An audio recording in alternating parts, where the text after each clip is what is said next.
जय राधा माधव कुंज बिहारी। जय राधा माधव कुंज बिहारी। जय राधा माधव कुंज बिहारी। जय राधा माधव कुंज बिहारी। जय गोपीजन वल्लभ गिरिवरधारी। जय गोपीजन वल्लभ गिरिवरधारी। यशोदानंदन व्रज जनरंजन। यशोदानंदन व्रज जनरंजन। यशोदानंदन व्रज जनरंजन। यशोदानंदन व्रज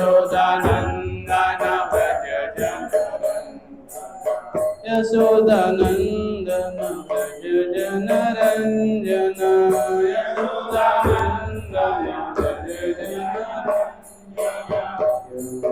तेरा वनचारी यमुना तेरा।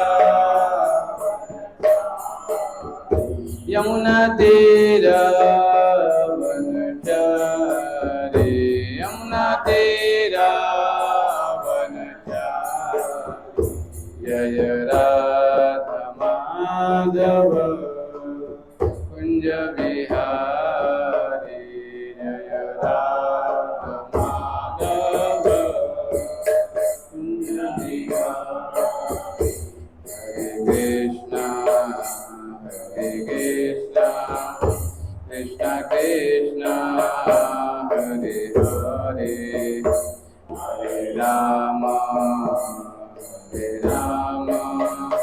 राम राम हरे हरे। हरे कृष्णा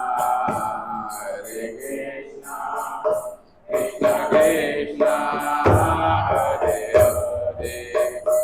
हरे राम राम राम हरे हरे। हरे कृष्णा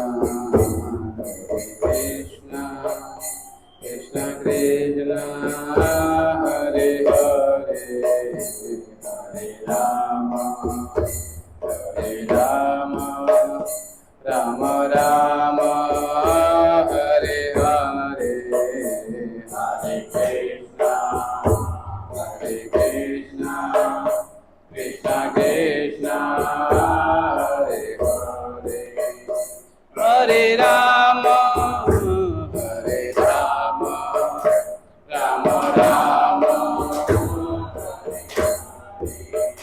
हरे कृष्णा कृष्णा कृष्णा हरे हरे। हरे राम राम राम हरे हरे। हरे कृष्णा कृष्णा कृष्णा हरे हरे। हरे राम राम राम हरे हरे। हरे कृष्णा कृष्णा कृष्णा हरे हरे। हरे राम राम राम हरे हरे। हरे कृष्णा कृष्णा कृष्णा हरे हरे। हरे राम राम राम हरे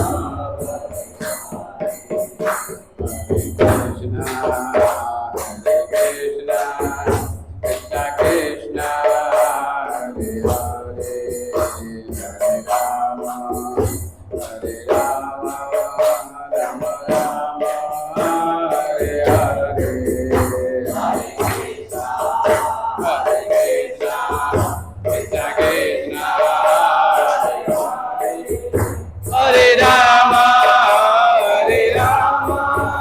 Ram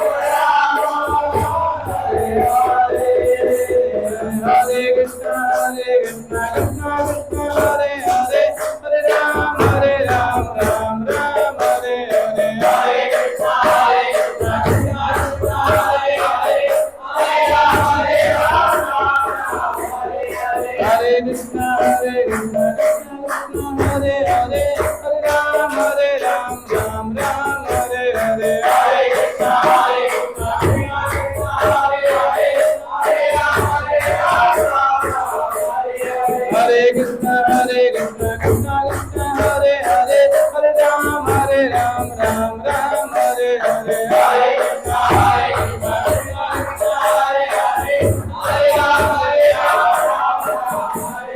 Hare Ram Hare Hare Hare Ram Hare Ram Hare Hare Hare Krishna Krishna Krishna Hare Hare Hare Ram Hare Hare Bol Jai Jai Radha Raman Hari Bol Jai Radha Hari Bol Jai Jai Radha Raman Hari Bol Jai Jai Radha Raman Hari Bol Jai Jai Jai Jai Radha Raman Hari Bol Jai Jai Radha Raman Hari Bol Jai Jai Radha Raman Hari Bol Jai Jai Radha Raman Hari Bol Jai Jai Radha Raman Hari Bol Jai Jai Radha Radha Shyam Sundar Radha Shyam Sundar Radha Shyam Sundar Shri Radhe Radha Shyam Sundar Radha Shyam Sundar Radha Shyam Sundar Shri Radhe Radha Madhava Radha Madhava Radha Madhava Shri Radhe Radha Madhava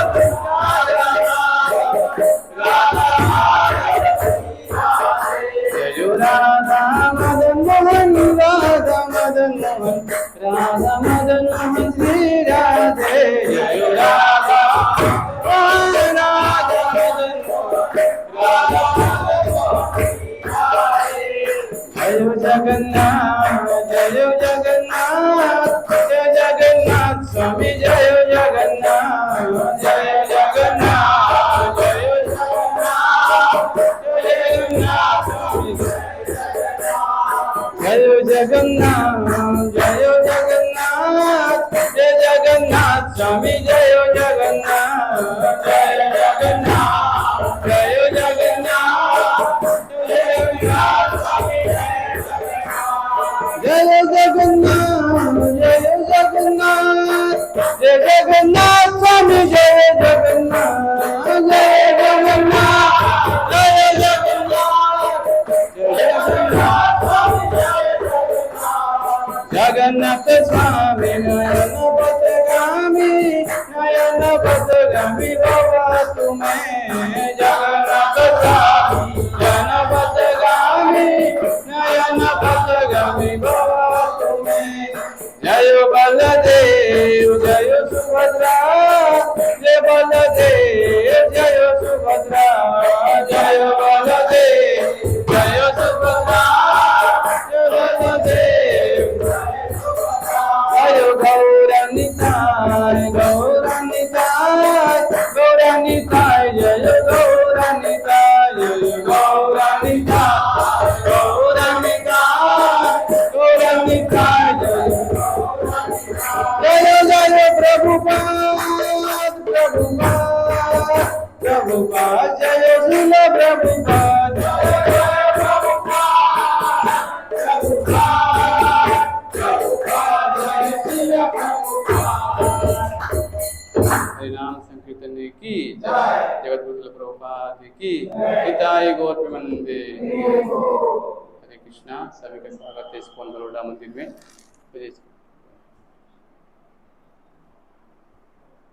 सभी लोग गीता थोड़ा ले लीजिए हाथ में, यहाँ पे गीता रखा है, सेम को बांट दीजिए जरा।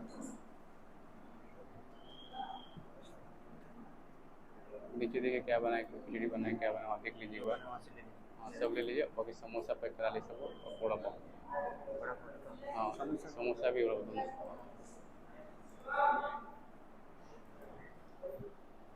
सभी लोग थोड़ा साथ में मंगाचना करेंगे हमारे।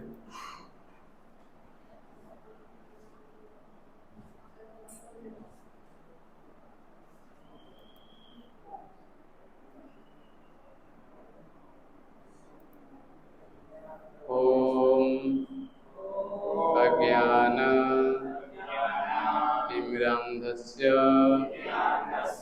ज्ञानञ्जन शलाकया चक्षुरुन्मिलितं येन तस्मै श्रीगुरुवे नमः।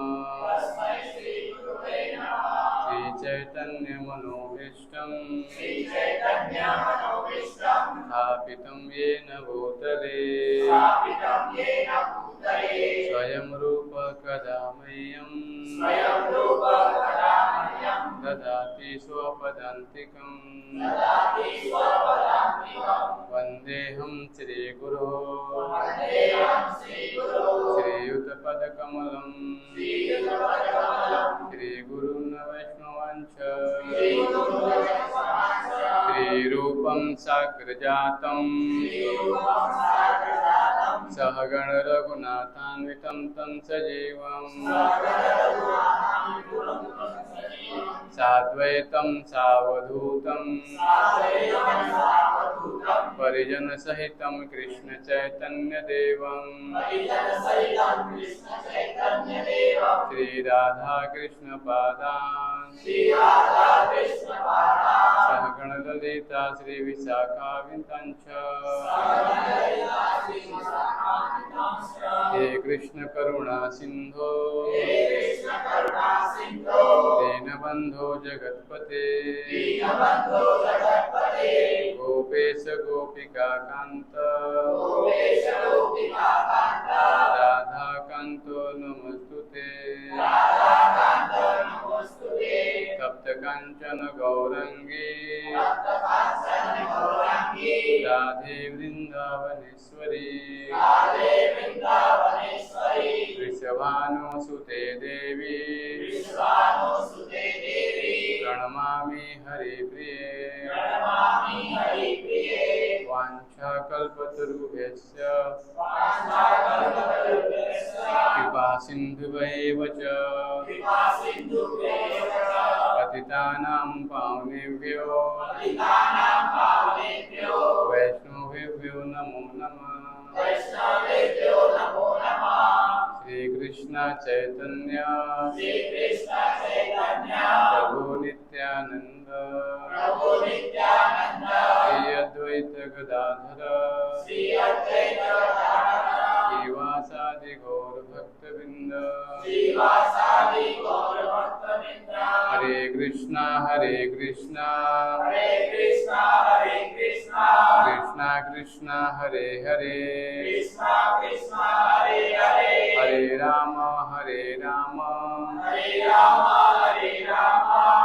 राम हरे हरे। सभी लोग भगवत गीता अध्याय 2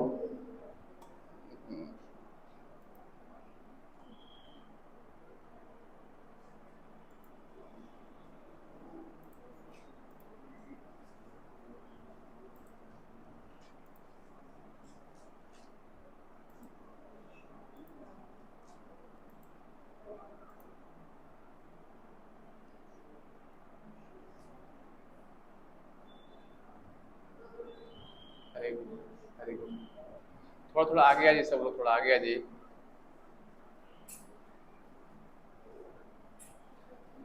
थोड़ा आगे आइए।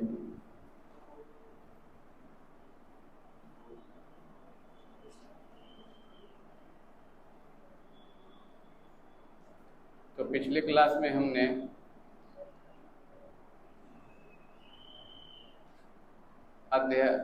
दूसरे अध्याय का 10वां नंबर श्लोक थोड़ा दोहरा लेंगे ताकि हमको पीछे का थोड़ा रिवीजन हो जाए, क्योंकि एक हफ्ते में क्या होता है हम थोड़ा भूल जाते हैं ना। तो पीछे थोड़ा रिवीजन करेंगे श्लोक, फिर आगे बढ़ेंगे थोड़ा।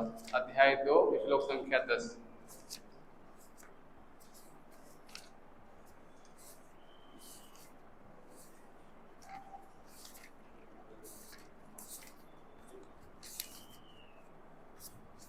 सबको मिल गया है?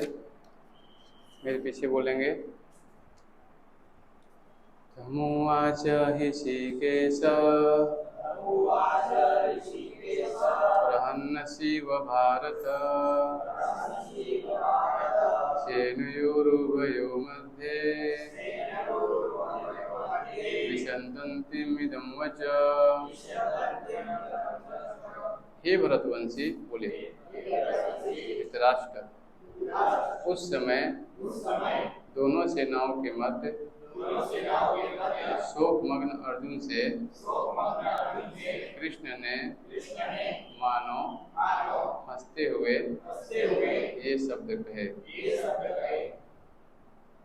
तो अभी हम पिछले क्लास में संडे में चर्चा हुआ था कि 11 से 13 में भगवान बता रहे हैं कि अनावश्यक विलाप न करें, सभी व्यक्तियों का शाश्वत अस्तित्व है और शरीर जो है परिवर्तन प्राकृतिक है ना।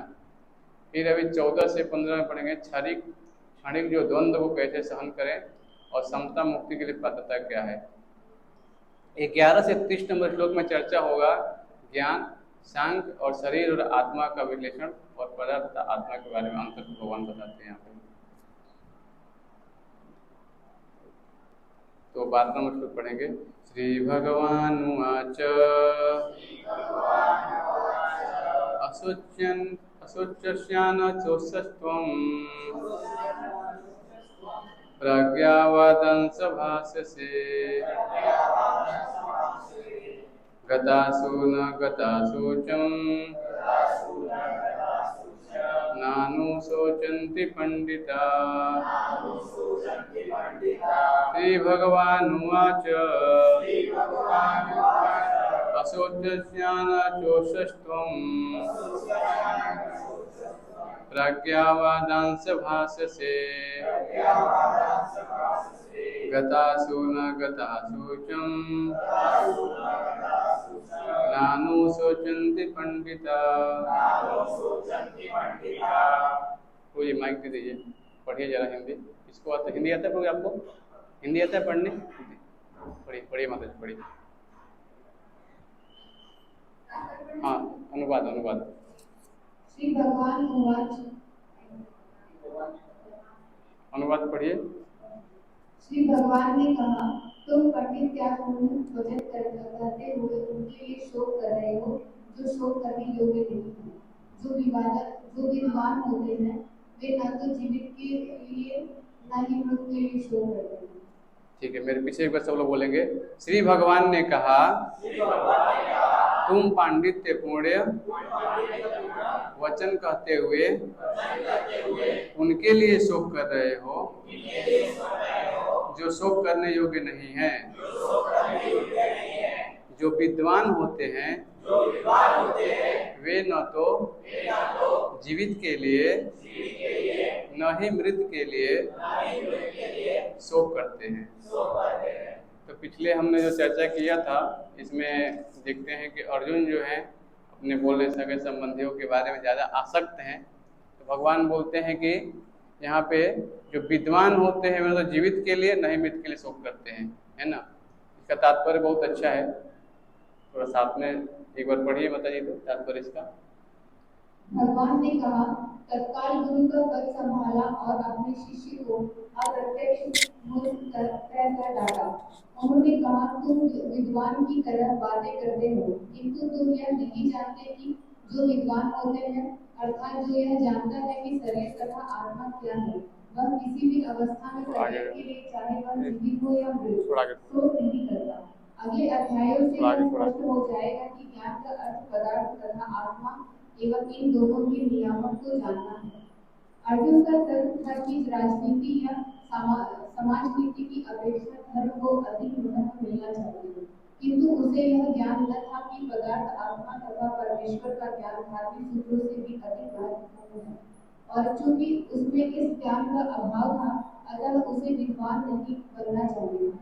और चूंकि वह अत्यधिक विद्वान नहीं था, इसलिए वह सोच के सर्वदा अयोग्य वस्तु के लिए शोध कर रहा था। यह शरीर जन्मता है और आज या कल इसका विनाश निश्चित है। अतः शरीर उतना महत्वपूर्ण नहीं है जितना कि आत्मा है। जो इस तथ्य को जानता है वही असली विद्वान है और उसके लिए शोक का कोई कारण नहीं हो सकता। तो यहाँ पे बहुत महत्वपूर्ण चीज़ है। देखिए भगवान अर्जुन को यहाँ पे अर्जुन के माध्यम से हमें बताना चाहते हैं। हमारी भी स्थिति वही है, क्योंकि हम शरीर से ज़्यादा आसक्त हैं ना, और शरीर के लिए ही हम क्या करते हैं, सारी जो भी कार्य कर रहे हैं सुबह से लेकर शाम तक। लेकिन आत्मा के लिए क्या कर रहे हैं ये हमें जानना पड़ेगा। आत्मा खुराक क्या है, आत्मा को कौन सी दवा देनी चाहिए, यहाँ पे यही बहुत महत्वपूर्ण है। ये दूसरे अध्याय में आत्मा के बारे में ही ज्ञान दिया जा रहा है। शरीर क्या है, आत्मा क्या है, सूक्ष्म शरीर क्या है, इस चीज सब हमको जानना पड़ेगा, है ना। स्थूल शरीर क्या है, सूक्ष्म शरीर क्या है, आत्मा शरीर किससे बना है, इन तीनों को हम जानेंगे पहले, है ना। तो स्थूल शरीर किससे बना है, कौन कौन बताइए सब लोग। स्थूल शरीर किससे बना है हमारा, स्थूल शरीर, हाँ पंच तत्व, ठीक है। और सूक्ष्म शरीर किससे बना है, हाँ मन बुद्धि अहंकार, और आत्मा का सच्चिदानंद। तो यहाँ पे बहुत महत्वपूर्ण चीज बताया जा रहा है। यहाँ पे देखिए लिखा है, किंतु उसे यह ज्ञात न था कि पदार्थ आत्मा तथा परमेश्वर ज्ञान धार्मिक सूत्रों से भी अधिक महत्वपूर्ण है। और चूंकि उसे यह ज्ञान का अभाव था, अतः उसे विद्वान नहीं बनना चाहिए था। देखिए अर्जुन तो हम समझ सकते हैं एक माध्यम, भगवान के भक्त है, तो भगवान उनके माध्यम से हमें बताना चाहते हैं, है ना। क्योंकि सबकी परिस्थिति यही है संसार में, शरीर से हम ज्यादा कार्य करते हैं, आत्मा के लिए हम उतना निर्णय नहीं दे पाते। जैसे मछली के मैं बार बार देता हूँ उदाहरण, पानी में रहती है, उसको निकाल के मखमल के बेड पे सुलाइए, उसको एसी में रखिए, क्या उसको आनंद आएगा, नहीं। कहाँ आनंद आएगा उसको, पानी में। वैसे ही आत्मा का कार्य है क्या, भगवान का सेवा करना, है ना। जीवेर स्वरूप है कृष्ण नित्यदास। जब तक हम ये नहीं जानेंगे, ममेवांसो जीवलोके जीवभूत सनातना मनस्ष्टानि इंद्रियाणि प्रकृति स्थानी कर सकती, ये सारे चीज जो हम जब तक नहीं जानेंगे तब तक हम भी अशांत रहेंगे। उसी मछली की तरह मखमल के बेड पर रख दिया गया है, रोटी खिला रहे हैं, ब्रेड खिला, इसको खिलाएंगे, कैसे आनंद आएगा। पानी में रहेगा उसका जीवन, तभी आनंद आएगा। वैसे आत्मा का नित्य कार्य भगवान की सेवा करना। तो ये चीज हमें समझना, पदार्थ जो है क्या है, जैसे मान लीजिए कोई वस्तु लीजिए, पदार्थ का जो भी कोई वस्तु लीजिए आप, पदार्थ का पर समय काल के द्वारा प्रभाव के क्या हो रहा है, वो प्रत्येक क्षण उसका नष्ट हो रहा है काल के प्रभाव से, है ना। क्यों हो रहा है, क्योंकि भौतिक संसार में हम देखते हैं प्रत्येक व्यक्ति काल के द्वारा प्रभावित हो रहा है ना। तो गीता में 5 चीज की भी चर्चा किया गया, मैं शुरू से आप लोग बताया था, प्रकृति, काल, है ना, और क्या क्या है, 3 चीज और क्या क्या है, समय और कर्म और ईश्वर। तो ये सारे चीजों में हम देखते हैं जो शाश्वत क्या है इसमें, ईश्वर, हाँ, और जीव, जीव का क्या होता है, आत्मा। इस सारे चीजों को, 5 चीजों को समझने के लिए हमें थोड़ा विशेष ज्ञान लेना पड़ेगा, क्योंकि जब तक हम ये नहीं जानेंगे तब तक हम क्या होगा, श्रम ही केवल हम। तो आप देखिए शरीर के बारे में यहाँ चर्चा हो रही है। शरीर जन्मता है, कुछ क्षण तक क्या हो रहा है, इसका विकास हो रहा है धीरे धीरे, बाल्यावस्था से तरुणावस्था, तरुणावस्था से पौगंडावस्था हो रहा है ना, धीरे धीरे शरीर का विकास हो रहा है। लेकिन आत्मा क्या है, आत्मा वही है ना। शरीर का क्या और प्रतिक्षण उसका क्रम बढ़ता जाता है। मेरे साथ बोलिए आगे जरा, न तेवाहं जातु नासं न त्वं नेमे जनाधिप न चैव न भविष्याम सर्वे वयमतः परम्। ऐसा कभी नहीं हुआ कि मैं न रहा हूँ या तुम न रहे हो, अथवा ये समस्त राजा न रहे हों, और न ऐसा है कि भविष्य में हम लोग नहीं रहेंगे। पढ़िए मतलब इस लोग जरा तात्पर्य इसका। वेदों में कठोपनिषद में तथा श्वेताश्वर उपनिषद में भी कहा गया है कि जो श्री भगवान असंख्य जीवों के कर्म तथा कर्म फल के अनुसार उनकी अपनी अपनी परिस्थितियों में पालक है, वही भगवान अंश रूप में हर जीव के हृदय में वास कर रहे हैं। केवल साधु पुरुष जो एक ही ईश्वर को भीतर बाहर देख सकते हैं, पूर्ण एवं शाश्वत शांति प्राप्त कर पाते हैं। हाँ, मेरे पीछे बोलेंगे। नित्यो नित्यानां चेतन चेतनानां एको बहुनाम यो विदधाति कामान् त्वमात्मस्थं तं येन पश्यन्ति धीरास्तां शान्तिः शाश्वती नेतिरेषसाम्। ये कठोपनिषद का श्लोक है, पढ़िए आगे। जो वैदिक ज्ञान अर्जुन को प्रदान किया गया, वही विश्व के उन समस्त पुरुषों को प्रदान किया जाता है जो विद्वान होने का दावा तो करते हैं, किंतु जिनकी ज्ञान राशि क्षुद्र है। भगवान यह स्पष्ट कहते हैं कि वे स्वयं अर्जुन तथा युद्ध भूमि में एकत्र सारे राजा शाश्वत प्राणी हैं और इन जीवों की बद्ध तथा मुक्त अवस्थाओं में भगवान ही एकमात्र उनके पालक हैं। भगवान परम पुरुष हैं तथा भगवान का चिर संगी अर्जुन एवं वहाँ पर एकत्र सारे राजागण शाश्वत पुरुष हैं। ऐसा नहीं है कि ये भूतकाल में प्राणियों के रूप में अलग अलग उपस्थित नहीं थे, और ऐसा भी नहीं है कि ये शाश्वत पुरुष बने नहीं रहेंगे। उनका अस्तित्व भूतकाल में था और भविष्य में भी निर्वाध रूप से बना रहे, अतः किसी के लिए शोक करने की कोई बात नहीं।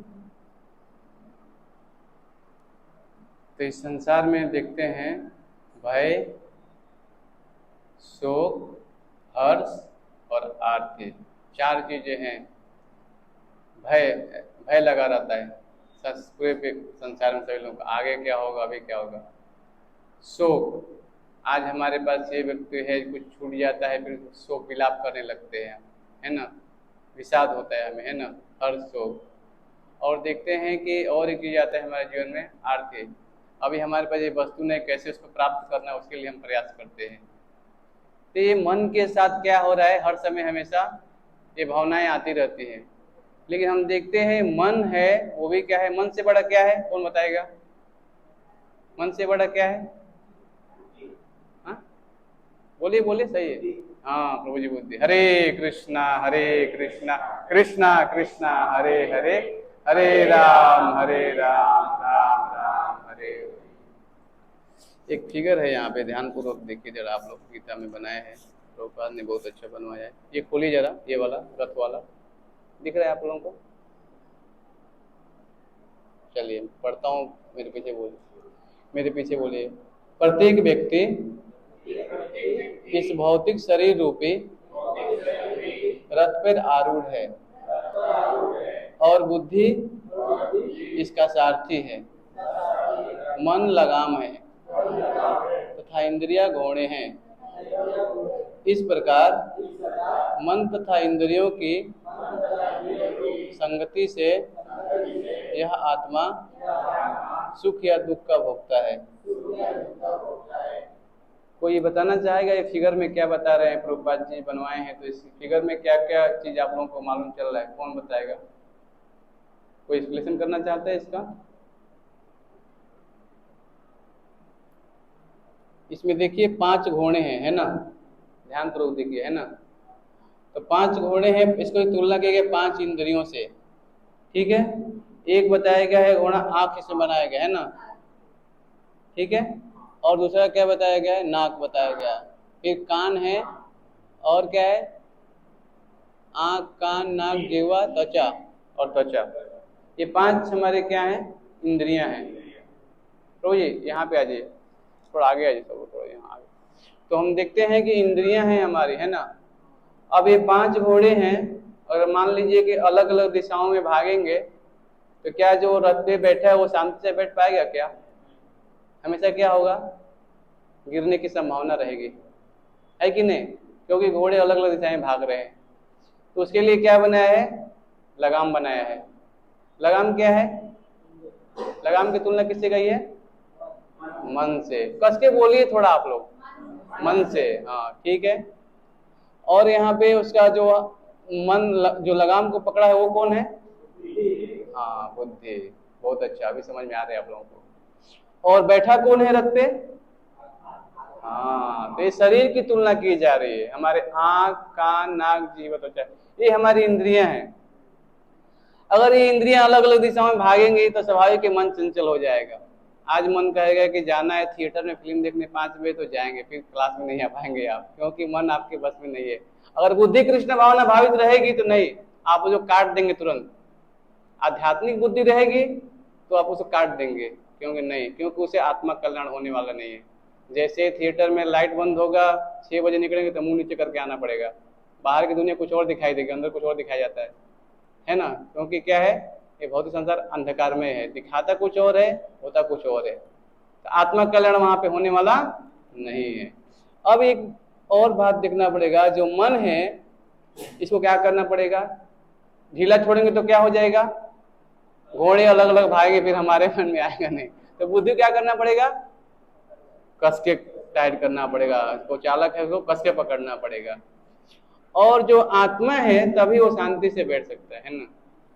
तो हम देखते हैं कि यहाँ पे अर्जुन जो है, भगवान उनको बता रहे हैं, देखो तुम चिंता मत करो, जितने भी राजा सब शाश्वत प्राणी, आत्मा कभी विनाश होता नहीं। ननम सिंधति सहस्त्राणी ननम दति पावक। आत्मा को न जलाया सकता है न मारा जा सकता है। अपने कर्मों के हिसाब से क्या शरीर एक एक परिवर्तन करे, तो तुम चिंता करो ही मत, सभी शाश्वत प्राणी है, चिंता मत करो आप। और कठोपनिषद में बताया गया है, एक श्लोक में आता है, नित्यो नित्यानाम चेतन चेतना नाम एको भवनाम एवं विधत्ति कामान।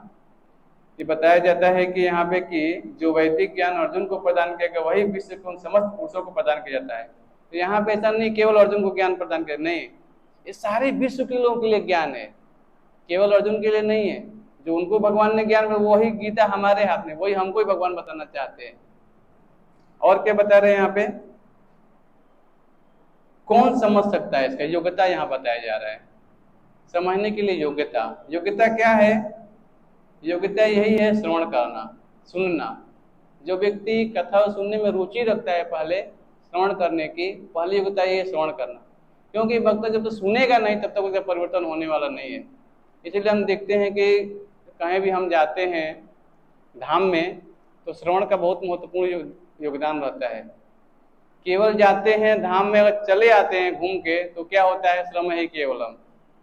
अगर जाएं साधु संग करें, सुने, तब जाके धाम की महिमा को सुनते हैं, तब जाके परिवर्तन होता है। क्योंकि हम वहाँ जाते हैं तो उस धाम की महिमा का वहाँ पे जो हुआ है उसको हम सुनते हैं तो काफी प्रभाव पड़ता है ना। और एक चीज यहाँ बताया जाता है, इन जीवों की बद्ध तथा मुक्त अवस्थाओं में भगवान ही एकमात्र उनके पालक हैं। देखिए, चाहे जीव बद्ध हो और चाहे यहाँ पे मुक्त हो। अभी हम बद्ध अवस्था में हैं, भौतिक संसार में बद्ध है। जैसे एक उदाहरण देते हैं प्रभुपाद जी कि मान लीजिए कोई जहाँ पे जिनकी बुद्धि काम नहीं करते उनके लिए सरकार एक हॉस्पिटल बनाती है ना। उनको कम बुद्धि वाले जो मानसिक संतुलन बिगड़ गया है उनके लिए एक बताते हैं प्रभुपाद जी। एक मान लीजिए प्रधानमंत्री है, एक बार गए जो पागल लोग हैं उनके हॉस्पिटल में, तो सब पागल आपस में बात कर रहे हैं कि मैं प्रधानमंत्री हूँ, मैं मुख्यमंत्री हूँ, तुम राज्यपाल हो, सब कुछ है। करते करते प्रधानमंत्री वहाँ पे गए घूमने के लिए, तो बोले थे वो आपस में बात कर रहे थे। वो बोले प्रधानमंत्री जब आए तो बोले ये देखो ये प्रधानमंत्री आए हुए हैं। अच्छा, तो हमारे पास राज्यपाल भी है, मुख्यमंत्री, वो आपस में बात करने लगे। तो क्या हुआ, इन सब ने जब बात किया तो प्रधानमंत्री समझ गया है कि अभी बुद्धि इनकी सही नहीं है ना। तो इससे एक चीज ये मिलता है कि बद्ध अवस्था में व्यक्ति जब रहता है तो उसको ज्ञान नहीं रहता है कि मैं कौन हूँ, कहाँ से आया हूँ, कहाँ जाना है, ये सब ज्ञान नहीं रहता है उसको। लेकिन हम देखते हैं कि जब धीरे धीरे व्यक्ति का आध्यात्मिक विकास होता है, जब अपने आप से ही प्रश्न करना शुरू कर देता है कि मैं कौन हूँ, मैं इस संसार में कष्ट क्यों भोग रहा हूँ, न चाहते तीन ताप हमें क्यों मिल रहे हैं, तो वो जिज्ञासा करने लगता है। और जिज्ञासा का सबसे पहला स्रोत है माता। मान लीजिए एक बच्चा है, अगर उसको मालूम करना कि मेरे पिता कौन है, तो स्वाभाविक है केवल माता से जैसे जाके पूछे पिताजी कौन है, तो माता बताए ये तुम्हारे पिताजी हैं। बस हो गया। अगर वो बच्चे को पता करना है कि मैं अगर, तो दूसरा उपाय आता है क्या, टेस्ट करवाते हैं। अगर टेस्ट करवाएंगे तो बहुत समय लग जाएगा, लेकिन माता क्या है, गुरु है, तुरंत ज्ञान दे देगी तुरंत। वैसे ही वेद है, शास्त्र है, हमें तुरंत हमें ज्ञान देगा कि आप कौन है, कहाँ से आए हैं, कहाँ जाना, तुरंत ज्ञान मिल जाएगा आपको। इसीलिए ये शास्त्र ही हमारे क्या है, आधार है आध्यात्मिक जीवन के। भगवत गीता भागवतम जो है ये हमें ज्ञान देता है। ये श्लोक बहुत महत्वपूर्ण है। ये हमने पिछले अध्याय में चर्चा कर लिया है। क्या हम भूल जाते हैं तो क्या रिवीजन करना पड़ेगा थोड़ा, है ना, नहीं तो क्या धीरे धीरे हम भूल जाएंगे। तो एक हफ्ते में, पिछले हफ्ते क्या हुआ था हम कुछ नहीं जानते, 2 दिन पहले भी क्या हुआ वो भी नहीं जानते हम, है ना। इस लोग बोलेंगे श्री भगवान उवाच देहिनोऽस्मिन् यथा देहे कौमारं यौवनं जरा तथा देहांतर प्राप्ति धीरस्तत् न मुह्यते। जिस प्रकार शरीरधारी आत्मा इस वर्तमान शरीर में बाल्यावस्था से तरुणावस्था और फिर वृद्धावस्था में निरंतर अग्रसर होता रहता है, उसी प्रकार मृत्यु होने पर आत्मा दूसरे शरीर में चला जाता है। धीर व्यक्ति ऐसे परिवर्तन से मोह को प्राप्त नहीं होता। पढ़िए, प्रभु जी को दीजिए जरा तो पीछे। हाँ पढ़िए प्रभु, जरा हिंदी कस के पढ़िए तो। प्रत्येक जीव में एक यश की आत्मा है और प्रतिक्षण अपना शरीर बदलता रहता है, कभी बालक के रूप में, कभी युवा तथा कभी पुरुष के रूप में, तो भी आत्मा वही रहता है, उसमें कोई परिवर्तन नहीं होता। यह यश की आत्मा मृत्यु होने पर अंततः एक शरीर बदलकर दूसरे शरीर में देहांतरण कर जाता है, और चूंकि अगले जन्म में इसको शरीर मिलना अवश्य भावी है, चाहे वह शरीर आध्यात्मिक हो या भौतिक। अतः अर्जुन के लिए न तो भीष्म न ही द्रोण के लिए शोक करने का कोई कारण था। अभी तो उसे प्रसन्न होना चाहिए था कि वे अपने पुराने शरीर को बदलकर नए शरीर धारण करेंगे, इस तरह वे नई शक्ति प्राप्त करेंगे। ऐसे शरीर परिवर्तन से जीवन में किए कर्म के अनुसार नाना प्रकार के सुखों को या कष्टों का देखा हो जाता है। क्योंकि भीष्म तो साधु पुरुष थे, इसलिए अगले जन्म में उन्हें आध्यात्मिक शरीर प्राप्त हो, नहीं तो कम से कम उन्हें स्वर्ग में भोग करने के अनुरूप शरीर में प्राप्त होंगे। अतः दोनों ही दशाओं में शोक का कोई कारण नहीं।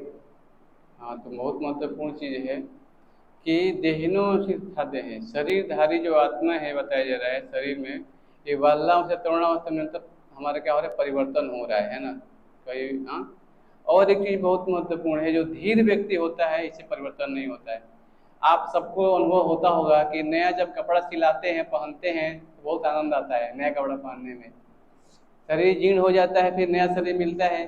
हाँ, ये धीर व्यक्ति होता है तो ही वो परिवर्तन को समझ सकता है कि अगर हमने भक्ति किया है तो स्वाभाविक आध्यात्मिक शरीर मिलेगा। इसमें कोई वो नहीं है। अगर भगवान की भक्ति में लगे रहेंगे आप, जो नियम है पालन करते रहेंगे, तो आपको स्वाभाविक है। जैसे यहाँ बताया द्रोण को बताया जा रहा है और यहाँ पे भीष्म को बताया जाता है। हम देखते हैं कि यहाँ पे जो शास्त्रों के अनुसार जो वैदिक संस्कृति का पालन करते थे लोग, उन्हें ये ज्ञान रहता था। अभी आप गाँव में भी जाएंगे आप तो बताएंगे कि आत्मा कल्याण के लिए कार्य करो। होता है। अभी देखिए रामायण गीता अभी हमारे शास्त्र धर्म शास्त्र में है, लोग पढ़ते हैं अभी भी, उनको ये बताने की जरूरत नहीं है, वो सब ज्ञान है उनको ऑलरेडी। लेकिन धीरे धीरे अभी पाश्चात्य संस्कृति में हम देखते हैं कि ये सब जो हमारे स्कूलों कॉलेजों में जो सब निकाल दिया गया, संस्कृत निकाल दिया गया सब। मेरे खुद याद है कि मैं 8वीं को रामायण था और ये सब शास्त्र में था पहले, और टीचर पढ़ाते भी थे। माता जी तो खुद टीचर हैं, वो तो पढ़ाएंगे तो अभी बताने था। अभी पढ़ाया जाता है माता जी, बहुत अच्छा। तो हम देखते हैं कि अभी वैदिक संस्कृति में, भारत में आध्यात्मिक संस्कृति है, इसीलिए हम जाने जाते हैं। तो अभी हमारा कर्तव्य है कि अपने बच्चों को बताएं कम से कम, है ना, क्योंकि आत्मा का कल्याण उसी से होने वाला है ना। तो यहाँ पे एक चीज और बताया जाता है कि आध्यात्मिक हो या भौतिक, दो चीजें हैं हमारे जीवन में, है ना। एक भौतिक जो शरीर यहाँ बताया जाता है शरीर, और आध्यात्मिक। तो भौतिक शरीर क्या है ये, इसका पुनरपि जननम पुनरपि मरणम जठनी जनरे शयनमा, प्रतिक्षण क्या हो रहा है इसका, जन्म मृत्यु का चक्र चलता रहेगा। और आध्यात्मिक शरीर में ऐसा नहीं होता है, न तो भाषण सूर्य न शशांको न पाओ, है ना। भगवान के धाम में चला जाता है उसका वहां पे जन्म मृत्यु है ही नहीं, है ना। और एक चीज यहाँ बताया जाता है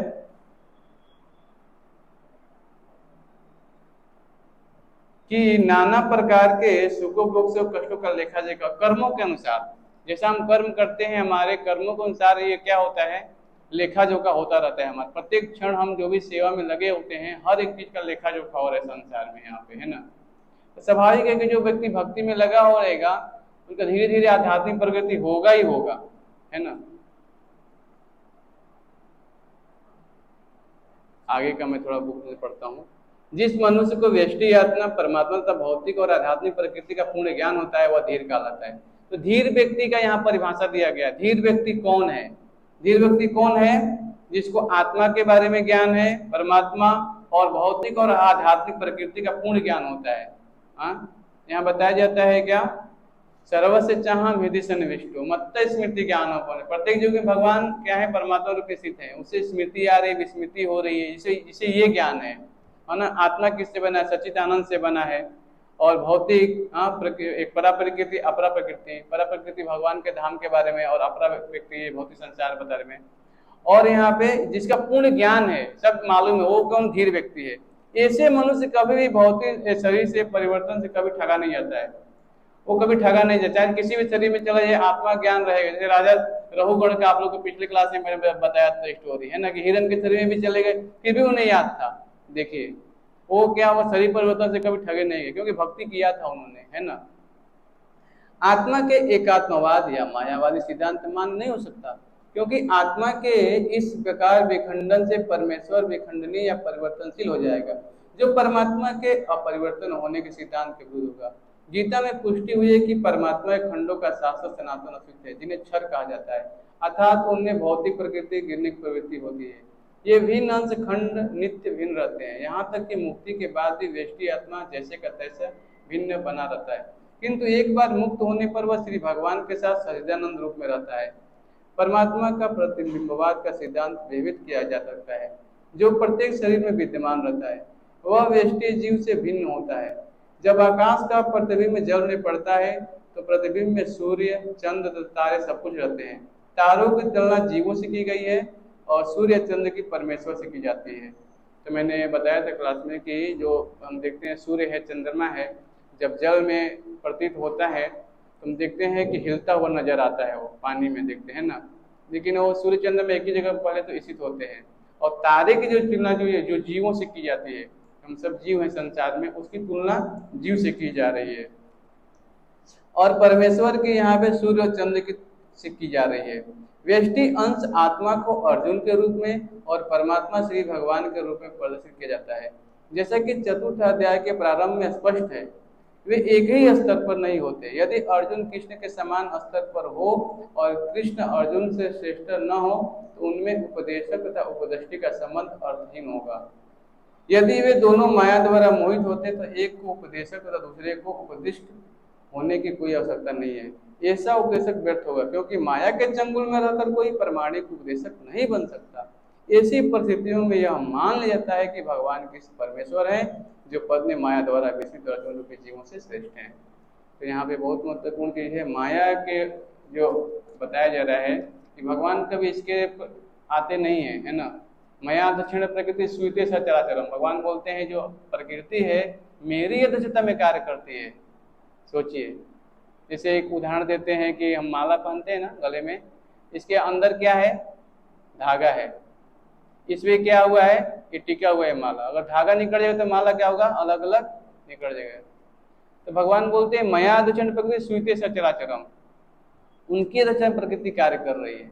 देखिए अभी मान लीजिए एक अलग अलग जो ब्रह्मांड है सब हवा में तैर रहे हैं, कोई दूसरे टकरा नहीं रहा है, उसके पीछे कौन नियंत्रण कर रहा है? ये सोचिए जरा, बुद्धि लगाइए, है ना। अभी हम सोलर सेल बनाते हैं, कितने सारा चीज बनाते हैं, ट्रेन कुछ ही बनाते हैं, तो हादसा हो ही जाता है। हाँ, कितना भी हम कंट्रोल करना चाहते हैं, लेकिन ब्रह्मांड के भगवान उड़ा रहे हैं हवा में, कैसे देखिए। हाँ, इसके पीछे कौन है? प्रकृति में जो फूल है कलर कौन कर रहा है? जो फल खाते हैं, सब्जी खाते हैं, रस कौन डाल रहा है? हाँ, रसोहम सुख कौनते भगवान बोलते हैं, मैं जलों का स्वाद हूँ। तो ये बुद्धि हमको लगाना है कि प्रकृति कार्य कैसे कर रही है, इसके पीछे कौन है। हाँ, हवा पानी सबको समान रूप से, सबके नाकों तो ऑक्सीजन दे रहे हैं भगवान, पानी का जलों का दे रहे हैं। तो भगवान देखिए हर एक वस्तु प्रदान कर रहे हैं, लेकिन हम उनको धन्यवाद नहीं दे पा रहे हैं, है ना। तो हमें समझना पड़ेगा यहाँ पे कि जो सूर्य है, चंद्र, भगवान बोलते हैं मेरी आंखें हैं। देखिए हाँ, अभी आएगा गीता में, आगे ही आएगा वो। एक श्लोक और पढ़ेंगे। मात्रा स्पर्शादु कौन्तेय शीतोष्ण सुख दुःखदा आगाम पायनो नित्या तांतिस्व भारत। हे कुंती पुत्र, सुख तथा दुख का क्षणिक उदय तथा काल क्रम में उनका अंतर्ध्यान होना सर्दी तथा गर्मी की ऋतुओं के आने जाने के समान है। हे भरतवंशी, वे इंद्रिय बोध से उत्पन्न होते हैं और मनुष्य को चाहिए कि अविचल भाव से उनको सहन करना सीखे। ये तो मैंने आप लोगों को बताया थे पिछले क्लास में। अब थोड़ा आगे बढ़ेंगे जल्दी जल्दी। आप लोग घर पे तात्पर्य पढ़िएगा प्लीज जा करके, है ना। आगे और पढ़ेंगे श्लोक 14 नंबर पढ़ेंगे अब। यहीनं व्यथन्वेते पुरुषं ऋषभ समदुःख सुख धीरं सोऽमृतताय कल्पते।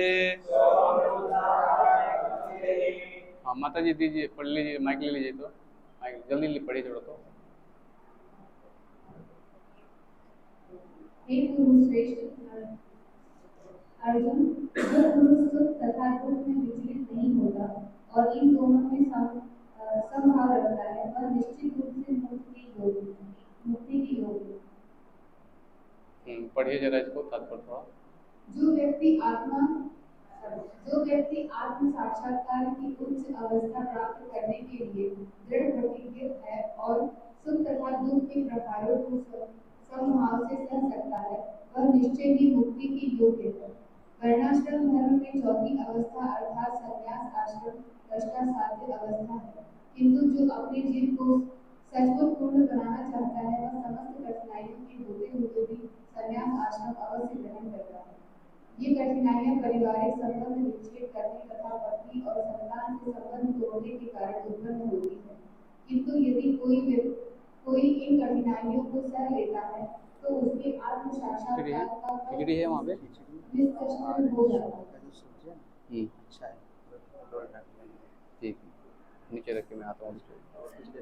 समोसा दूध ले लीजिए, वड़ा पाव लीजिए, दूध। हाँ,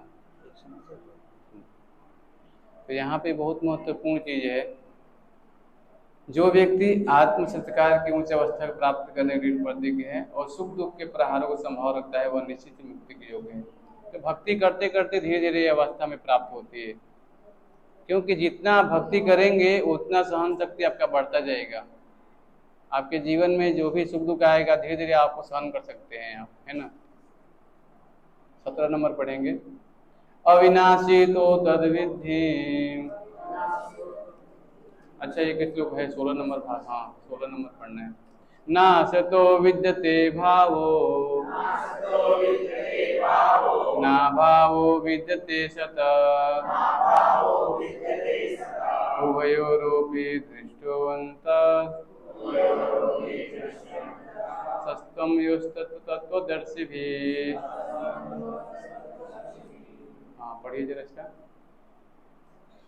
तत्वदर्शियों ने यह निष्कर्ष निकाला है कि असत भौतिक शरीर का तो कोई चीज स्थायित्व नहीं है, किंतु सत आत्मा अपरिवर्तित रहता है। उन्होंने इन दोनों की प्रकृति के अध्ययन द्वारा यह निष्कर्ष निकाला है। पढ़िए। परिवर्तनशील शरीर का कोई स्थायित्व नहीं है। आधुनिक चिकित्सा विज्ञान ने भी यह स्वीकार किया है कि विभिन्न कोशिकाओं की क्रिया प्रतिक्रिया द्वारा शरीर प्रतिक्षण बदलता रहता है। इस तरह शरीर में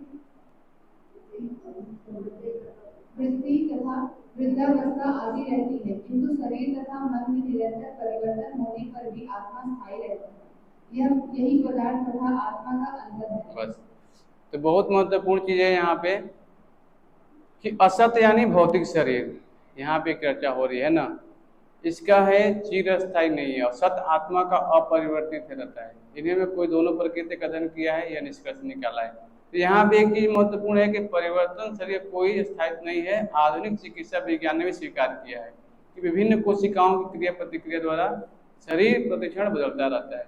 हम देखते हैं कि बाल्यावस्था से जो तरुणावस्था में होते हैं, जो हमारे सेल होते हैं शरीर के, सब चेंज हो जाते हैं, है ना।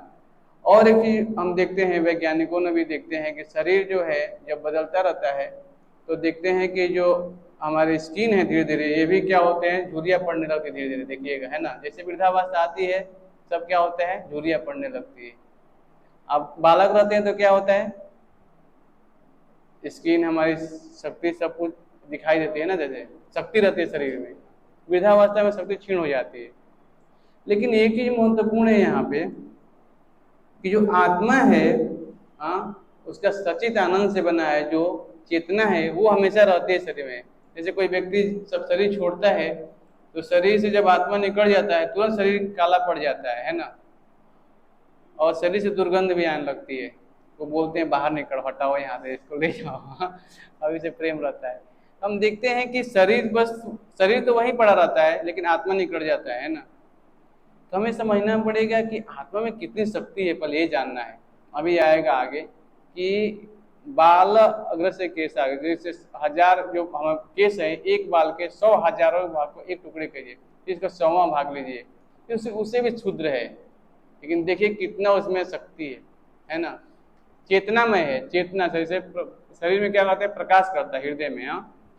और एक चीज यहाँ बताया जाता है, इस तरह शरीर में वृद्धि तथा वृद्धावस्था आती रहती है, किंतु शरीर तथा मन में निरंतर परिवर्तन होने पर भी आत्मा स्थायी बना रहता है। शरीर में और मन में निरंतर परिवर्तन होना, मन का कार्य है, किसी चीज को स्वीकार करेगा और तुरंत उसको अस्वीकार कर देगा। मन का कार्य ही ऐसा है। इसी व्यक्ति को स्वीकार करेगा और कुछ देर के बाद इसको अस्वीकार कर देगा, फिर नया चाहिए उसको हर समय। तो मन और शरीर में क्या बताया जा रहा है यहाँ पे कि परिवर्तन होता रहेगा। इसीलिए हमको इसे मैंने बताया ना कि मन से ऊपर बुद्धि है। अगर बुद्धि कृष्ण भावना भावित रहेगी ना तो मन को आप धोखा अगर देगा आपको तो उसको क्या करेंगे, आप उसको काट सकते हैं कृष्ण भावना भावित बुद्धि के द्वारा, केवल आध्यात्मिक बुद्धि के द्वारा। जो भगवान, देखो अर्जुन तो बहुत बोले, हे भगवान जो मेरा मन है ये मेरे बस में नहीं है, जो हवा चल रही है उसकी दिशा को मैं मोड़ दूंगा। देखिए कितना चीज बता रहे हैं। और मेरे तो हम क्षुद्र जीव, हमारी तो योग्यता भी नहीं है, लेकिन कृष्ण भावनावत की बुद्धि रहेगी ना, फिर हम उसको अभ्यास और वैराग्य द्वारा कर सकते हैं ऐसा। तो यही चीज बताया जा रहा है कि किंतु शरीर तथा मन में निरंतर परिवर्तन होने पर भी आत्मा स्थायी रहता है। यही पदार्थ तथा आत्मा का अंतर है। अब कोई आपसे प्रश्न पूछेगा अभी कि पदार्थ और आत्मा का अंतर क्या है, आप बता सकते हैं कि जो पदार्थ है वो नश्वर है ना, प्रत्येक क्षण क्या हो रहा है, उसका विनाश होना ही होना है, लेकिन आत्मा कभी विनाश नहीं होता है। स्वभावतः शरीर नित्य परिवर्तनशील है और आत्मा शाश्वत है। आगे पढ़िए जरा, तो एक नीचे का। तत्वदर्शियों ने चाहे वह निर्विशेषवादी हो या सगुणवादी, इस निष्कर्ष की स्थापना की है। विष्णु पुराण में 2.12.38 में कहा गया है कि विष्णु तथा उनके धाम स्वयं प्रकाश से प्रकाशित है। ज्योतिषी विष्णु भुवनादि विष्णु है। सत तथा असत शब्द आत्मा तथा भौतिक पदार्थ के ही अद्वयोगी है। जो उत्तर है सभी तत्वदर्शियों की यह स्थापना है। एक श्लोक निकालिए, मैं बता रहा हूँ आप लोगों को। न तद भासते सूर्यो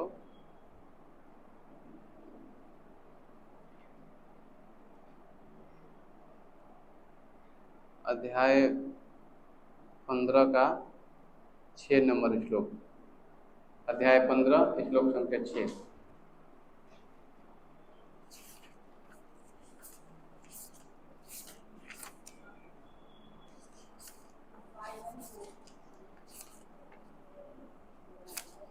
मेरे पीछे बोले।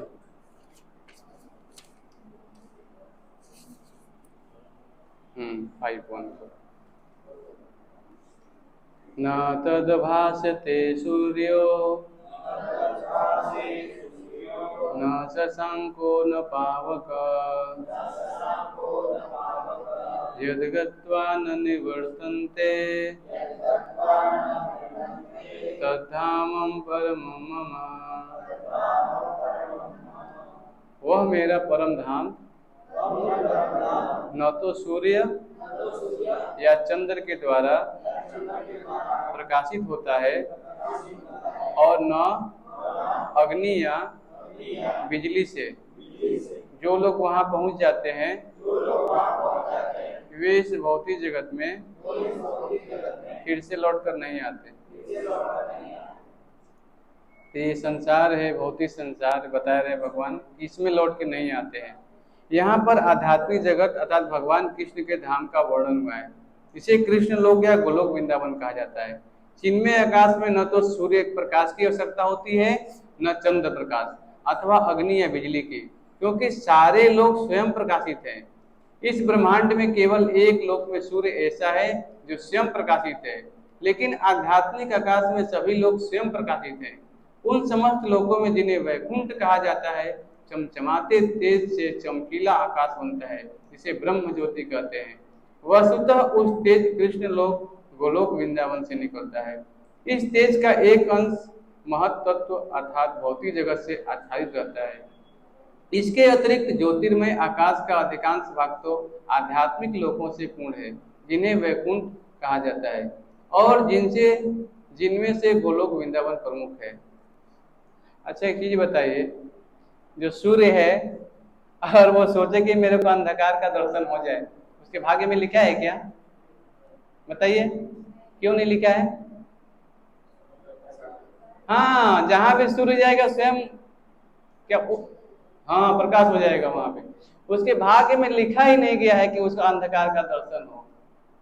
वैसे ही गीता है, भागवत है, सूर्य के समान है। जो व्यक्ति इसको पढ़ेगा वो अज्ञान के द्वारा कभी मोहित होगा ही नहीं। सोचिए, हाँ, इसलिए बहुत महत्वपूर्ण है। सूर्य के जैसे भाग्य में नहीं लिखा अंधकार का दर्शन। अब देखिए, सूर्य का अपना कोई तेज नहीं होता है, ये भी देखिए भगवान बता रहे हैं गीता में, सूर्य कोई अपना तेज नहीं है। भगवान के जो तेज है ब्रह्म ज्योति भगवान का, जो उससे वो चीज आ रहा है। सूर्य का कोई अपना प्रकाश नहीं है, सब भगवान के सेवक हैं वो लोग, है ना, उनसे वो आ रहे हैं। सब देवता देवी देवता सब भगवान के भक्त हैं, वो सेवा में लगाया है भगवान ने उनको, है ना। और एक चीज हम देखते हैं यहाँ, बहुत महत्वपूर्ण चीज बताया जा रहा है। इस ब्रह्मांड में केवल एक लोग सूर्य ऐसा है जो स्वयं प्रकाशित है, लेकिन आध्यात्मिक आकाश में सभी लोग स्वयं प्रकाशित हैं, जिन्हें समस्त लोगों में वैकुंठ कहा जाता है। वैकुंठ का अर्थ है जहाँ कुंठा है ही नहीं, यहाँ पे कुंठा है ना, भय बना रहता है, आगे क्या होगा आगे क्या होगा। लेकिन आध्यात्मिक जगत में कोई भय नहीं है, वहां चिंता करना नहीं कि जॉब पे जाना पड़ेगा, नौकरी करना पड़ेगा, हाँ, लेकिन यहाँ चिंता बनी रहती है हमें, है ना। इसलिए हमें क्या करना पड़ेगा, भक्ति करके जितना जल्दी होगी आध्यात्मिक चेतना में आना चाहिए हमें, क्योंकि आध्यात्मिक शक्ति रहेगी तो हम उतना ही स्वीकार करेंगे जितना हमारे लिए आवश्यकता है, बाकी टाइम भजन करेंगे, है कि नहीं। तो यही हमें विकास करना है। इसीलिए महत्वपूर्ण है कि आध्यात्मिक चेतना का विकास करना बहुत जरूरी है।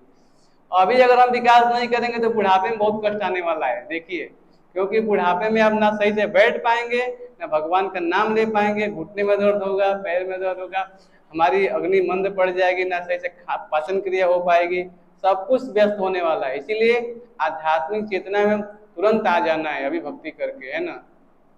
देखिए हमारे मंदिर में जो भी भक्त लोग होते हैं आध्यात्मिक लोग, एक प्रभु जी हैं, आप आएगा मंगल आरती में दिखाऊंगा, वो रात को 1 बजे जग जाते हैं। अभी 8 बजे सो जाएंगे, 1 बजे जगेंगे, सबसे पहले मंदिर वही खोलते हैं। आप एकदम बुजुर्ग हैं, एकदम सोचिए, लेकिन शक्ति देखिए उनकी। भगवान गौर जी की सेवा भी करते थे, आरती भी करते थे, मिलाऊंगा आपको। तो आध्यात्मिक शक्ति देखिए, उतने वृद्ध हैं, हाँ, फिर भी हम सोच रखते हैं कि भगवान के नाम का जप और सेवा है आध्यात्मिक शक्ति, तभी ऐसा कार्य कर पाता है व्यक्ति, नहीं तो कोई व्यक्ति इतना कार्य नहीं कर पाता है। सोचिए, है ना। तो हम समझ सकते हैं कि भक्ति कितना महत्वपूर्ण है ना। और एक चीज यहाँ बताया जा रहा है, वसुधा यह तेज कृष्ण लोग गोलोक वृंदावन से निकलता है। देखिए भगवान बता रहे हैं, भगवान का धाम जो है गोलोक, वहां से तेज आ रहा है ना। इस तेज का एक अंश महत्व तो भौतिक जगत से आच्छादित रहता है, जिससे अतिरिक्त ज्योतिर्मय आकाश का अधिकांश भाग तो आध्यात्मिक लोकों से पूर्ण है, जिन्हें वैकुंठ कहा जाता है, जिनमें से गोलोक वृंदावन प्रमुख है। तो भगवान के धाम की भी चर्चा हो रही है यहाँ पे। हाँ, भगवान अपने नित्य पार्षदों के साथ वहाँ रहते हैं ना। अच्छा, ये 15 नंबर जो श्लोक है और 16 नंबर श्लोक है, ये दोनों को साथ में बहुत महत्वपूर्ण चीज है। एक यहाँ पे हमने पढ़ा अभी कि विष्णु पुराण में बताया गया, यहाँ पे ज्योतिषी विष्णु भुवनानी विष्णु, सत और असत आत्मा का भौतिक पदार्थ का ही द्योतक है, सभी तत्वों ने स्थापना किया है।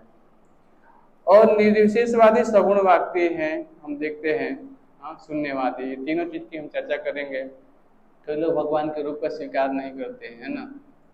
हम देखते हैं कि हम मुस्लिम हैं, मस्जिद में भी जाते हैं तो वो भी क्या है, अल्लाह बोलते हैं, लेकिन भगवान के रूप का वो स्वीकार नहीं करते। तो एक महाराज का लेक्चर है, हमने बताया था पिछले क्लास में, आपको स्वीकार किए बताया था कि नमाज पढ़ने जाते हैं जब, तो महाराज एक थे तो बोले कि आपने गए थे नमाज पढ़ने, तो अल्लाह का आपने नमाज जो ही पढ़ा है तो वो तो सुने होंगे ना, आपकी जो फरियाद हो तो सुने होंगे। हाँ सुने होंगे, तो उनके कान तो होंगे होंगे तभी तो सुने होंगे। हाँ, महाराज ने से पूछा उनसे तो बोले हाँ सुने होंगे। ठीक है, आपने नमाज पढ़े तो आपको देखते भी होंगे अल्लाह के, आप उनके सेवा में लगे हुए हैं, तो वो उनके आंख भी तो होंगे तभी तो देख रहे होंगे। ऐसे महाराज ने एक बताया उनको, फिर उन्होंने स्वीकार किया, फिर हरे कृष्ण महामंत्र चालू किए। तो हम समझ सकते हैं कि जो शून्यवादी है, निरसक, जो भगवान के रूप में स्वीकार नहीं करते हैं, वो लोग इस बात को अभी समझ नहीं पाए। क्यों? क्योंकि वो तमोगुण रजोगुण के प्रभाव में है अभी। जब तक वो सत्वगुण में नहीं आएगा तब तो ज्ञान होगा नहीं। सत्वगुण का समय सुबह होता है, सुबह आप जल्दी जल्दी उठेंगे, भगवान के नाम का जप करेंगे, गीता पढ़ेंगे धीरे धीरे, तो आध्यात्मिक विकास आपका होगा, तभी आप समझ पाएंगे, है ना। एक श्लोक और पढ़ेंगे साथ में थोड़ा। अविनाशी तो तद्विद्धि येन सर्वमिदं ततः विनाशं व्यवस्यास्य न कश्चित् कर्मर्हति। जो सारे शरीर में व्याप्त है उसे ही तुम अविनाशी समझो। इस अव्यय आत्मा को नष्ट करने में कोई भी समर्थ नहीं है। ये श्लोक बहुत महत्वपूर्ण है, पढ़िए जरा। इस श्लोक में संपूर्ण शरीर में व्याप्त आत्मा की प्रकृति का अधिक स्पष्ट वर्णन हुआ है। सभी लोग समझते हैं कि जो सारे शरीर में व्याप्त है वह चेतना है। प्रत्येक व्यक्ति को शरीर में किसी अंश या पूरे भाग में सुख दुख का अनुभव होता है, किंतु चेतना की यह व्याप्ति किसी के शरीर तक नहीं सीमित रहती है। एक शरीर के सुख तथा दुख का बोध दूसरे शरीर को नहीं हो पाता। फलतः प्रत्येक शरीर में व्यष्टि आत्मा है और इस आत्मा की उपस्थिति का लक्षण व्यष्टि चेतना द्वारा परिलक्षित होता है। इस आत्मा को बाल के अग्रभाग के 10,000वें भाग के तुल्य बताया जाता है। श्वेताश्वर उपनिषद में 5.9 इसकी पुष्टि हुई है। हाँ, मेरे पीछे बोलिए। बालाग्र सत्भाग्यस्य सतधा कल्पितस्य च भागो जीव सविज्ञेयः स चान्यथाय कल्पते। बोलिए, यदि बाल के अग्रभाग को 100 भागों में विभाजित किया जाए और फिर इनमें से प्रत्येक भाग को 100 भागों में विभाजित किया जाए तो इस तरह के प्रत्येक भाग की माप आत्मा का परिमाप है। इस प्रकार यही कथन निम्नलिखित श्लोक में मिलता है। मेरे पीछे बोलिए। केशाग्रत शतभागस्य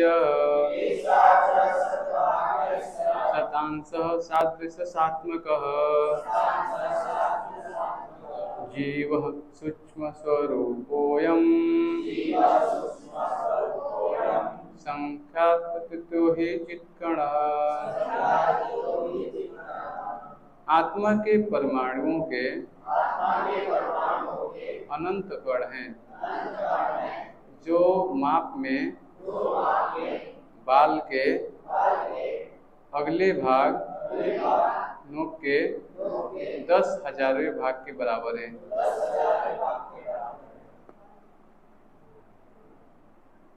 तो आप समझ सकते हैं यहाँ पे चाहे हाथी के शरीर में आत्मा हो, चाहे मनुष्य के, चाहे किसी भी योनि में आत्मा हो।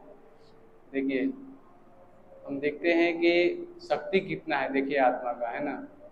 हाथी कितना कुंटल भोजन खाती है, अनुमान है आप लोग को? हाँ, रोड पे चलती है कितने 2-3 टन खा जाएगी। सोचिए कितना शक्ति है उसके अंदर, है ना। पेड़ को उखाड़ उखाड़ के फेंक देती है। शक्ति कौन दे रहा है उसको? सोचिए, आत्मा है उनके अंदर, है ना। कितना शक्ति है उसके अंदर, है ना। अभी हम समझ सकते हैं कि हमारा जो शरीर है और भगवान का जो शरीर है उसमें अंतर क्या है। भगवान का शरीर में टोटल आत्मा का शरीर से बना है। उसमें ऐसा नहीं है कि हमारे नसें हैं, उसमें काटेंगे तो ब्लड आएगा, वैसा नहीं है। टोटल आत्मा का शरीर है, नख से लेके पूरा आत्मा का शरीर है, सच्चिदानंदमय शरीर है। सोचिए उनके हम सूक्ष्म कण हैं। जैसे अग्नि जल रही है, मान इस कमरे में खूब अग्नि जल रही है पूरा, जैसे कोयले का अग्नि है। कोयला का जब हम जलाते हैं उसमें कुछ कण बाहर निकल के छटक के बाहर चला जाता है ना। उसकी अग्नि क्या हो जाएगी? मंद पड़ जाएगी, क्योंकि उस अग्नि के प्रभाव से कण क्या हो गया? बाहर चला गया छटक करके, है ना। तो अग्नि क्या हो गई? मंद पड़ गई। अब वो अग्नि जब मंद पड़ गई तो क्या वो उसी अग्नि को फिर उठा करके इसमें मिला देंगे आप, जो इस पूरे कमरे में जल रहा है अग्नि, फिर वो क्या हो जाएगा? उसी रूप में शक्ति आ जाएगी उतने, है ना। प्रभुपाद जी इसका उदाहरण देते हैं। वैसे ही हम भगवान के अंश हैं। बोलिए जरा, भगवद गीता अध्याय 15 के श्लोक है, अध्याय 15 श्लोक संख्या 7 ही है शायद, एक मैं बताता हूँ।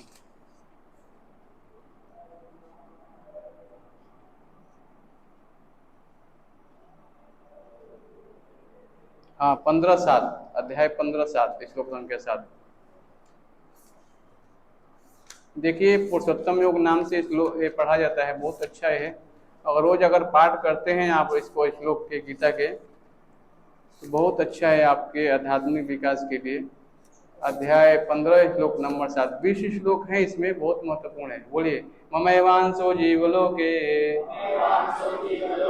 जीवभूत सनातन मनःषष्ठानीन्द्रियाणि प्रकृति स्थानी कर्षते। इस बद्ध जगत में सारे जीव मेरे शाश्वत अंश हैं। बद्ध जीवन के कारण वे 6 इंद्रियों से घोर संघर्ष कर रहे हैं, जिनमें मन भी सम्मिलित है। तो आप लोगों को शुरू में मैंने बताया था 5 इंद्रियां हैं और इसके ऊपर एक मन है।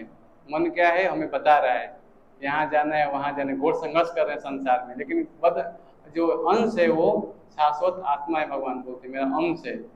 तो अंश का काम है अंश की सेवा करना, यही हमें ज्ञान लगाना पड़ेगा। जैसे पिता है, पुत्र है, पुत्र कार्य पिता की सेवा करना। पिताजी अगर बाजार गए, कुछ मिठाई लेके आए, अगर बेटा उसी मिठाई को प्लेट में ला करके पानी से पिताजी को देगा तो पिताजी प्रसन्न हो जाएंगे।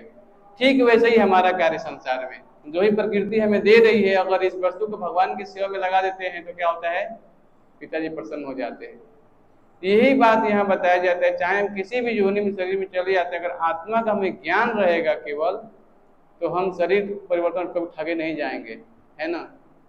चाहे हम किसी भी शरीर में चले जाएं, लेकिन आत्मा का ज्ञान रहेगा तो हमें कभी प्रकृति के द्वारा ठगे नहीं जाएंगे हम, है ना, क्योंकि आत्मा ज्ञान रहेगा। आपको गीता के श्लोक याद रहेंगे तो भगवान, देखिए भक्ति कभी विनाश नहीं होता है संसार से, भक्ति कभी विनाश नहीं होता है।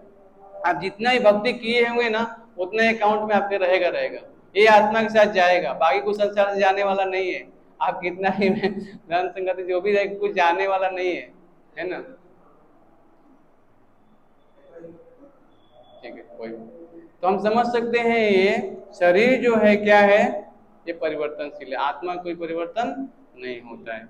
अभी किसी कोई प्रश्न तो पूछ सकते हैं, फिर आगे हम चर्चा करेंगे। आज से संबंधित जो क्लास में जो समझ में नहीं आया हो, थोड़ा प्रश्न पूछ सकते हैं, जो भी कुछ पूछना चाहते हैं। 17 नंबर हो गया, 18 से पाठ करेंगे फिर। अच्छा, एक चीज पूछना था, जगन्नाथ जी का रथ यात्रा में कितने लोग भगवान की सेवा में लगना चाहते हैं, रथ खींचना चाहते हैं, कितने लोग और सी को सेवा करना? ठीक है, काफी लोग। तो भगवान जगन्नाथ की सेवा में पहले आने के लिए मंदिर आना पड़ेगा आप लोगों के लिए। मंदिर आकर के नीचे यहाँ पे बेसमेंट में प्रसाद का आयोजन होता है ना, तो प्रसाद में जो सेवा करना चाहते हैं वॉलंटियर वो सेवा में लग सकते हैं। और मंदिर से बसें जाती हैं, अगर टाइम पे आएंगे तो मंदिर में बस लेके जाएगा आपको, है ना, वहाँ क्षेत्र में छोड़ देगा। और प्रसाद लेने के लिए आपको टाइम, बहुत भीड़ रहेगा, इसमें कम से कम हजारों लोग आएंगे शाम को सुबह, है ना। तो अगर पहले आप लोग आते हैं, अगर 12 बजे से पहले आते हैं तो फ़ोन करिएगा एक बार, तो मैं लाइन में रहूँगा, प्रसाद आपको करवा दूंगा यहाँ पे।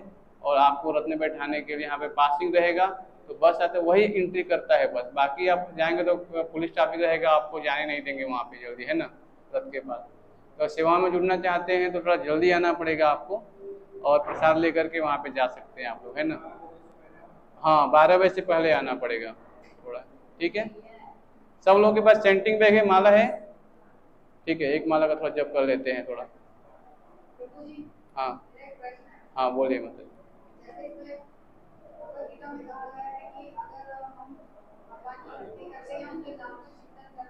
हाँ हाँ हाँ हाँ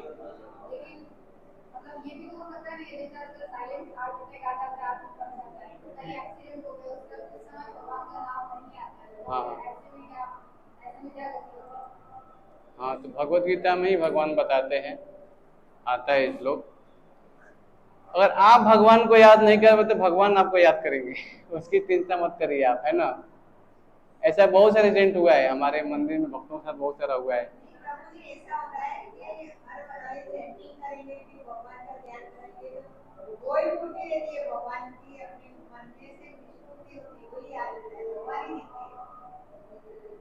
देखिए एक चीज और देखना, जितना जिसका आध्यात्मिक जितना विकास हुआ होता है ना, वो इन चीजों को समझ सकता है। मैंने बोला ना माता जी, आत्मा का कभी विनाश नहीं होता है ना। देखिए जितना हम आध्यात्मिक चेतना में रहेंगे ना, उतना ही हमें जो क्षणिक सुख द्वंद्व रहेगा ना, सब चला जाता है ऑटोमेटिक। ये धीरे धीरे होगा, जितना हम भक्ति में आगे बढ़ेंगे ना, धीरे धीरे होगा ये। समय लगेगा थोड़ा, क्योंकि बहुनाम जन्म न मनते ज्ञानवान पदे वासुदेव समति सौ महात्मा सुदेव, अनेक जन्म जन्मांतर जिसे ज्ञान होता है वो यहाँ पे आता है।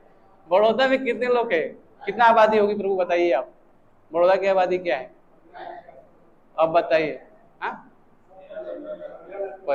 अभी गीता कितने लोग पढ़ते हैं बताइए, अभी मंदिर में कितने लोग आ रहे हैं गीता का ज्ञान लेने के लिए।